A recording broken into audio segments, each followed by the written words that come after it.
പ്രത്യേകിച്ചിട്ട് നമ്മുടെ നാട് മറ്റുള്ള പ്രത്യേകിച്ചിട്ട് മാംഗ്ലൂരുമായി ബന്ധപ്പെട്ട് കിടക്കുന്നത് കൊണ്ട് അവിടെ പല ആളുകൾ പഠിക്കുന്നത് കൊണ്ട് അങ്ങനെ പല അവിഹിത ബന്ധങ്ങളുടെ കഥകൾ പല സമയത്തും കേൾക്കാറുണ്ട്, വിഷമം തോന്നാറുണ്ട്. പൊന്നു സഹോദരി, ഒരു നിമിഷത്തെ സുഖത്തിന് വേണ്ടി, ഒരു നിമിഷത്തെ താല്പര്യത്തിന് വേണ്ടി, ഒരു നിമിഷത്തെ ആവേശത്തിന് വേണ്ടി പടച്ച റബ്ബിനെ മറന്നാൽ അല്ലാഹുവിന്റെ കോടതിയിൽ നിരന്തരമായി അല്ലാഹുവിന്റെ നരകത്തിന്റെ ഭയാനകമായ ശിക്ഷ സഹിക്കാനുള്ള ശേഷി നിനക്കുണ്ടോ എന്നോർത്തു നോക്കുക. ഏതായാലും മഹാനായ ഉമർ ഇബ്നുൽ ഖത്താബ് റളിയല്ലാഹു അൻഹു ചെറുപ്പക്കാരനെ വിളിച്ചു. നോക്കുമ്പോ മുടിയൊക്കെ ഭംഗിയായി വെട്ടി വളരെ മനോഹരമായ നല്ല സ്റ്റൈലുള്ള ഒരു ചെറുപ്പക്കാരൻ. പ്രത്യേകിച്ചിട്ട് നമ്മുടെ ചെറുപ്പക്കാരൊക്കെ വല്ലാത്ത ഗ്ലാമറാണ് അല്ലെ, അങ്ങനല്ലേ? നമ്മുടെ ചെറുപ്പക്കാരൊക്കെ നല്ല ഗ്ലാമറാണ്, മനോഹരമായ. അള്ളാഹുവിന്റെ വലിയൊരു സൗഭാഗ്യമാണ് നമ്മുടെ കാസർഗോഡ് ജില്ല പ്രത്യേകിച്ചിട്ട്. അള്ളാഹു സൗന്ദര്യവും എല്ലാവിധ സുഖങ്ങളും നൽകി അനുഗ്രഹിച്ചൊരു നാടാണ്. പക്ഷെ നമ്മൾ അങ്ങനെയൊക്കെ ലഭിക്കുമ്പോൾ അതിന് തിരിച്ച് നന്ദി ചെയ്യണം, അത് മിസ്യൂസ് ചെയ്യാൻ പാടില്ല. അപ്പൊ ഈ സഹോദരന്റെ ഭംഗി ആ പെണ്ണിനെ വശീകരിക്കുകയാണ്, ആ പെണ്ണിന് താല്പര്യം വരികയാണ്. അപ്പൊ ഈ നമ്മൾ എന്താണ് മനസ്സിലാക്കേണ്ടത്? നമ്മളൊക്കെ മനോഹരമായ വസ്ത്രം ധരിച്ചുകൊണ്ട് ഷോപ്പിലേക്കും അത് സെയിൽസ്മാൻ ആയിട്ടും അല്ലെങ്കിൽ ബസ് സ്റ്റാൻഡിലേക്കും അങ്ങാടികളിലേക്കൊക്കെ പോവാറുണ്ട്. നമ്മുടെ ലക്ഷ്യം എന്താ? ആരെങ്കിലും ഒന്ന് കണ്ടോട്ടെ, എന്റെ ഭംഗി ആളുകൾ ആസ്വദിക്കട്ടെ എന്ന ലക്ഷ്യത്തോടെയാണ് പോകുന്നത്. പക്ഷേ ആ ലക്ഷ്യം പോലും ഹറാമാണ്, ആ ലക്ഷ്യം പോലും തെറ്റാണ്. ഉമർത്തങ്ങള് ഉടനെ ആ ചെറുപ്പക്കാരനോട് പറഞ്ഞു, പോടാ ബാർബർ ഷോപ്പിൽ പോയി വാ, എന്നിട്ട് മുടി മുണ്ടനം ചെയ്ത് മൊട്ടയടിച്ച് വരാൻ പറഞ്ഞു. മൊട്ടടിച്ചപ്പോഴേക്കും വല്ലാത്ത ഭംഗി വർദ്ധിച്ചു. ചില ആളുകൾ അങ്ങനെയില്ലേ, സ്റ്റൈലുള്ള ആളുകൾ എങ്ങനെ ആയാലും സ്റ്റൈൽ തന്നെയാണ്.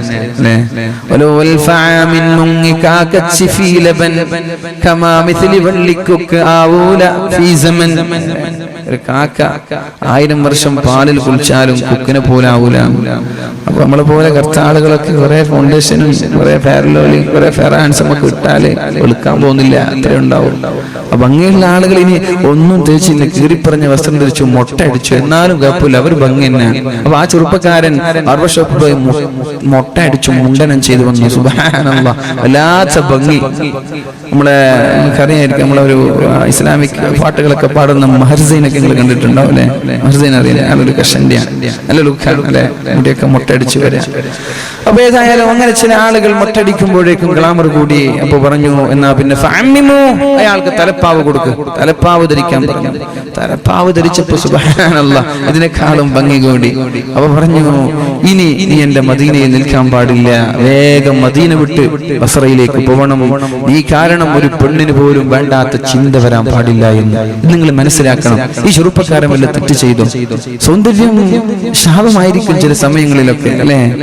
സൗന്ദര്യം ചില ആളുകൾക്ക് വിപത്തായിട്ട് സംഭവിക്കാറുണ്ട്. അതേപോലെ ഒരാളാണ് മഹാനായ ഈ നസ്ർ ഇബ്നു ഹജ്ജാജ് എന്ന് പറയുന്ന സഹോദരൻ. അദ്ദേഹത്തിന്റെ സൗന്ദര്യം, അദ്ദേഹം ആരെയും വശീകരിക്കാൻ പോയോ ഇല്ലേ എന്നത് വേറെ വിഷയമാണ്. അദ്ദേഹത്തിന്റെ സൗന്ദര്യം കണ്ട് ഒരു പെണ്ണ് ആസ്വദിച്ചപ്പോഴാണ് മഹാനായ ഉമർ തങ്ങൾ പറഞ്ഞത്, മോനെ, നീ ഇനി മദീനയിൽ നിൽക്കരുത്. എന്റെ മദീനയിൽ ഒരു പെണ്ണിന് പോലും വ്യഭിചാരത്തെ കുറിച്ചുള്ള ചിന്ത ഉണ്ടാവാൻ പാടില്ല.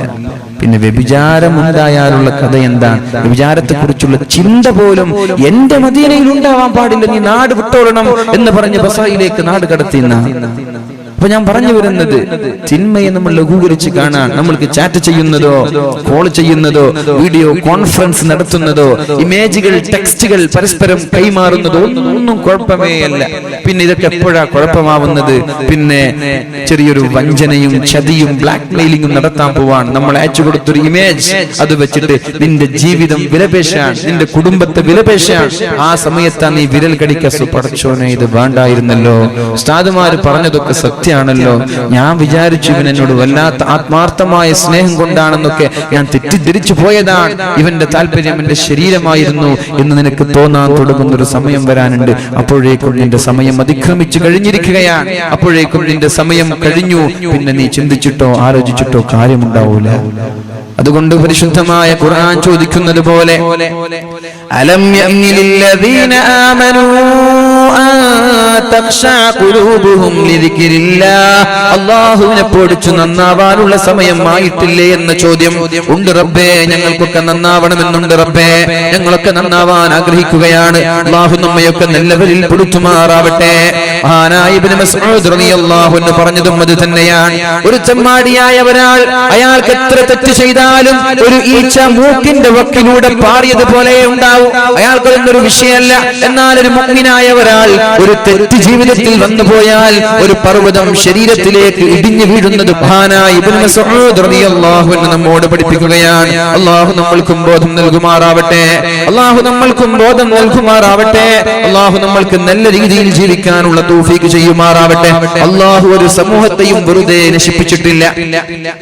ഒരു സമൂഹത്തെയും അല്ലാഹു വെറുതെ കൊന്നുകളഞ്ഞിട്ടില്ല. ഒരു സമൂഹത്തിനും അല്ലാഹുവിന്റെ അദാബ് വെറുതെ അല്ലാഹു അയച്ചിട്ടില്ല. അല്ലാഹു തന്നെ പറയട്ടെ പരിശുദ്ധമായ ഖുർആനിൽ, വമാ അസ്വാബകും മിൻ മുസീബ, ഒരു സമൂഹത്തിനും ആപത്തുകളോ വിപത്തുകളോ ഞാൻ അയച്ചിട്ടില്ല. ഫബിമാ കസബത് ഐദീകും, ആർക്കെങ്കിലും കൊടുത്തിട്ടുണ്ടെങ്കിൽ ഫബിമാ കസബത് ഐദിന്നാസ്, അത് ജനങ്ങൾ ചെയ്ത ആ ഒരു തിന്മകൾ കാരണമാണ്. തെറ്റ് ചെയ്തത് കാരണം ശിക്ഷിക്കൂല, അത് ശ്രദ്ധിക്കണം നമ്മൾ. തെറ്റ് ചെയ്തത് കാരണം ഒരാളെയും ശിക്ഷിക്കില്ല. തെറ്റ് ചെയ്ത് തൗബ ചെയ്യാൻ നീ താല്പര്യം കാണിച്ചില്ലേ, അല്ലാഹുവിലേക്ക് മടങ്ങാനുള്ള സന്മനസ് നിനക്കുണ്ടായില്ലേ, അപ്പോഴാണ് ശിക്ഷകൾ ഇറങ്ങുന്നത്. തെറ്റ് ചെയ്തത് കാരണം ഒരാളെയും അല്ലാഹു ശിക്ഷിക്കില്ല. അങ്ങനെയാണ് തൗബ ചെയ്യാൻ വിസമ്മതിക്കുമ്പോൾ ഉടനെ പടച്ചറപ്പിന്റെ അദാബ് നമ്മളിലേക്ക് കടന്നു വരും. അല്ലാഹു നമ്മളെയൊക്കെ രക്ഷപ്പെടുത്തുമാറാവട്ടെ. ഫബിമാ കസബത് ഐദീകും വയഅഫു അൻ കസീർ, വയഅഫു അൻ കസീർ, നിങ്ങൾ ചോദിക്കാതെ തന്നെ അല്ലാഹു നിങ്ങൾക്ക് പുറത്തു തരുന്ന ഒരുപാട് പാപങ്ങളുണ്ട്. തൗബ ചെയ്യേണ്ട ആവശ്യമില്ല, അല്ലാഹുവിനോട് ദുആ ചെയ്യേണ്ട ആവശ്യമില്ല. അങ്ങനെയുണ്ട് ഒരുപാട് പാപങ്ങൾ. അങ്ങനെയുണ്ട് ഉസ്താദേ, ദുആ ചെയ്യാതെ ഇസ്തിഗ്ഫാർ ചൊല്ലാതെയൊക്കെ അല്ലാഹു പാപങ്ങൾ പുറത്തു തരും എന്നാണ് അല്ലാഹുവിന്റെ ഹബീബ് പഠിപ്പിച്ചു തന്നത്. നമ്മുടെ ചെറുദോഷങ്ങൾ അല്ലാഹുവിനോട് നിങ്ങൾ തൗബ ചെയ്യേണ്ട ആവശ്യമില്ല. ചെറുദോഷങ്ങൾ അല്ലാതെ തന്നെ അല്ലാഹു നമ്മൾക്ക് പുറത്തു തരികയാണ്. അർ-റമളാനു ഇലർ റമളാൻ, കഴിഞ്ഞ റമളാൻ മുതൽ ഈ റമളാൻ വരെ റമളാനിനെ കാത്തിരുന്നത് കാരണം അതിന്റെ ഇടയിൽ വന്നു പോയ ചെറുദോഷങ്ങൾ അല്ലാഹു പുറത്തു തരുമെന്ന് മുഹമ്മദുർ റസൂലുള്ളാഹ്. അസ്സലാത്തു ഇലസ്സലാഹ്, ഒരു നിസ്കാരം മുതൽ ളുഹർ നിസ്കാരം മുതൽ അസ്ർ വരെ നിസ്കാരത്തെ കാത്തിരുന്ന സമയം, അതിനിടയിൽ നമ്മുടെ ഭാഗത്ത് വരുന്ന ചെറുദോഷങ്ങൾ നിങ്ങൾ ചോദിക്കാതെ തന്നെ അല്ലാഹു നിങ്ങൾക്ക് പുറത്തു തരുമെന്ന് പരിശുദ്ധ ഹബീബ് സല്ലല്ലാഹു അലൈഹി വസല്ലം. അൽ ജുമഅതു ഇലൽ ജുമഅ, പരിശുദ്ധമായ ജുമഅ കഴിഞ്ഞ ആഴ്ച കഴിഞ്ഞു, ഇനി നാളെ വരാനിരിക്കുകയാണ്. ഈ ജുമഅയുടെ ഇടയിൽ നമ്മുടെ ജീവിതത്തിൽ വന്നു പോയ ചെറുദോഷങ്ങൾ അല്ലാഹു പുറത്തു തരികയാണ് ചോദ്യമില്ലാതെ. ഇത് പറഞ്ഞത് പരിശുദ്ധ റസൂലുള്ളാഹി സ്വല്ലല്ലാഹു അലൈഹി വസല്ലം. ഇൽമിന്റെ സദസ്സിലേക്ക് വന്നത് കാരണം, ദഅലിന്റെ സദസ്സിലേക്ക് വന്നത് കാരണം, ദിക്റിന്റെ മജ്ലിസിലേക്ക് വന്നത് കാരണം, മജ്ലിസിൻ നൂറൊക്കെ അതൊരു പ്രകാശത്തിന്റെ സദസ്സായി, ഹൃദയത്തിന്റെ പ്രകാശമായി, മുഖത്തിന്റെ പ്രകാശമായി നമ്മുടെ നാടുനീള പള്ളികളിൽ നടന്നുകൊണ്ടിരിക്കുമ്പോൾ ഏതെങ്കിലും ഒരാൾ അങ്ങനെയുള്ള ഒരു സദസ്സിൽ വന്നിരിക്കാൻ തയ്യാറായാൽ അല്ലാഹു പറയുന്ന പരിശുദ്ധമായ സ്വഹീഹായ ഹദീസിൽ പഠിപ്പിക്കുകയാണ്, ഊമൂ മഗ്ഫൂറൻ ലക്കും, നിങ്ങൾ ഈ സ്വലാത്ത് ഈ പരിപാടി കഴിഞ്ഞ് ദുആ കഴിഞ്ഞ് മജ്ലിസുൻ നൂർ കഴിഞ്ഞ് സ്വലാത്ത് ചൊല്ലി വീട്ടിലേക്ക് പുറപ്പെടുമ്പോഴേക്കും നിങ്ങളുടെ ചെറുദോഷങ്ങൾ എല്ലാം ഞാൻ മാപ്പ് ചെയ്തിരിക്കുകയാണ്. ചെറുദോഷങ്ങൾ ഇങ്ങനെ തന്നെ പൊറുക്കപ്പെടുന്നുണ്ട്. ഒരു സ്വലാത്ത് ചൊല്ലുമ്പോ അതോടൊപ്പം 10 ചെറുദോഷങ്ങൾ അല്ലാഹു മായ്ച്ചു തരുന്നുണ്ട്. ഒരു സദഖ ചെയ്യുമ്പോഴേക്കും ഒരുപാട് ചെറുദോഷങ്ങൾ അല്ലാഹു മാപ്പ് നൽകുന്നുണ്ട്. അങ്ങനെ ജീവിതത്തിൽ നമ്മൾ അറിയാതെ തന്നെ നമ്മുടെ ചെറുദോഷങ്ങൾ അല്ലാഹു പുറത്തു തരുമ്പോ ഇനി ബാക്കിയുള്ളത് വൻദോഷങ്ങളാണ്. വയഅഫു അൻ കസീർ, നിങ്ങൾ ചോദിക്കാതെ തന്നെ ചിലത് പുറത്തു തരുമ്പോ നിങ്ങൾ ചോദിക്കണം വൻദോഷങ്ങളിൽ നിന്ന്. അല്ലാഹു പുറത്തു തരണമെങ്കിൽ അല്ലാഹുവിനോട് കരഞ്ഞുകൊണ്ട് തൗബ ചെയ്യ്. അല്ലാഹു നമ്മൾക്ക് മാപ്പ് നൽകുമാറാവട്ടെ. വഹറൽ ഫസാദു ഫിൽ ബദ്ദി വൽ ബഹർ, കടലിലും കരയിലും അല്ലാഹുവിന്റെ പരീക്ഷണങ്ങൾ വരാനുള്ള കാരണം സുനാമികൾ, കൊടുങ്കാറ്റുകൾ, ഉത്തരേന്ത്യൻ സംസ്ഥാനങ്ങളിൽ നമ്മൾ കേൾക്കുന്നത് പോലെ ഒരുപാട് പ്രയാസങ്ങൾ നമ്മുടെ സമൂഹത്തിലേക്ക് വരാനുള്ള കാരണം ബിമാ കസബത് ഐദിന്നാസ്, അല്ലാഹു വെറുതെ കൊടുത്തതല്ല. അതൊക്കെ അല്ലാഹുവിനോട് അതിക്രമം കാണിച്ചു തൗബ ചെയ്യാൻ മടി കാണിച്ചത് മൂലം അല്ലാഹു അവരെ നശിപ്പിച്ചിരിക്കുകയാണ്. ലിയുദീഖഹും ബഅദല്ലദീ അമിലൂ. ഇങ്ങനെ ഞാൻ ഇടയ്ക്കിടെ താക്കീതായി ഇടയ്ക്കിടെ ചില പണിഷ്മെന്റുകൾ കൊടുത്തില്ല എങ്കിൽ അവർ ഞാനുണ്ട് എന്ന് തന്നെ മറന്നു പോകും, അല്ലാഹു ഉണ്ട് എന്ന് തന്നെ മറന്നു പോകും. അങ്ങനെ മറക്കാതിരിക്കാൻ ഇടയ്ക്കിടെ ചില ട്രീറ്റ്മെന്റുകൾ, ചില പരീക്ഷണങ്ങൾ, ചില അല്ലാഹുവിന്റെ അദാബുകൾ ഒരു വാണിംഗായി, ഒരു താക്കീതായി അല്ലാഹു സമൂഹത്തിന് അയച്ചു കൊടുക്കുമെന്ന് പരിശുദ്ധ ഖുർആനിൽ അല്ലാഹു പഠിപ്പിക്കുകയാണ്. എന്തിനാണ് അദാബുകൾ ഇറക്കുന്നത്? ലഅല്ലഹും യർജിഊൻ. ഈ ഉത്തരേന്ത്യൻ സംസ്ഥാനങ്ങളിൽ നിരന്തരമായി കേട്ടുകൊണ്ടിരിക്കുന്ന ഭൂകമ്പങ്ങളെ കുറിച്ച് നിങ്ങൾ മനസ്സിലാക്കുമ്പോഴേക്കും ഈ മഞ്ചേശ്വരത്ത് നിൽക്കുന്ന എല്ലാ തോന്നിവാസികളും വിചാരിക്കണം, പടച്ചവനെ അവിടേക്ക് ഭൂകമ്പമെത്തി, ചൈനയിലേക്ക് സുനാമി എത്തി, ഇന്തോനേഷ്യയിൽ സുനാമി എത്തി, മറ്റുള്ള ഗൾഫ് രാജ്യങ്ങളിൽ കൊടുങ്കാറ്റെത്തി, ഇനി നമ്മുടെ മഞ്ചേശ്വരത്തേക്ക്, നമ്മുടെ കേരളത്തിലേക്ക് വരാനിരിക്കുന്നതേയുള്ളൂ. എന്തിനാണ് ഇതൊക്കെ അല്ലാഹു ശിക്ഷകൾ നൽകിയത്? ലഅല്ലഹും യർജിഊൻ. ഞാൻ നന്നാവാൻ വേണ്ടിയിട്ടാണല്ലോ, ഞാനൊന്ന് തൗബ ചെയ്യാൻ വേണ്ടിയിട്ടാണല്ലോ, ഞാനൊന്ന് അല്ലാഹുവിലേക്ക് മടങ്ങാൻ വേണ്ടിയിട്ടാണല്ലോ. പത്രങ്ങളിൽ വായിക്കുന്ന ആളുകളല്ലേ നമ്മൾ. ആക്സിഡന്റിന്റെ വാർത്തകൾ കേൾക്കുമ്പോ എന്തേ ഞങ്ങളുടെ വണ്ടികളും ആക്സിഡന്റ് ആയിക്കൂടെ, ഞങ്ങളുടെ കുടുംബങ്ങളിലും അപകടങ്ങൾ നടന്നൂടെ?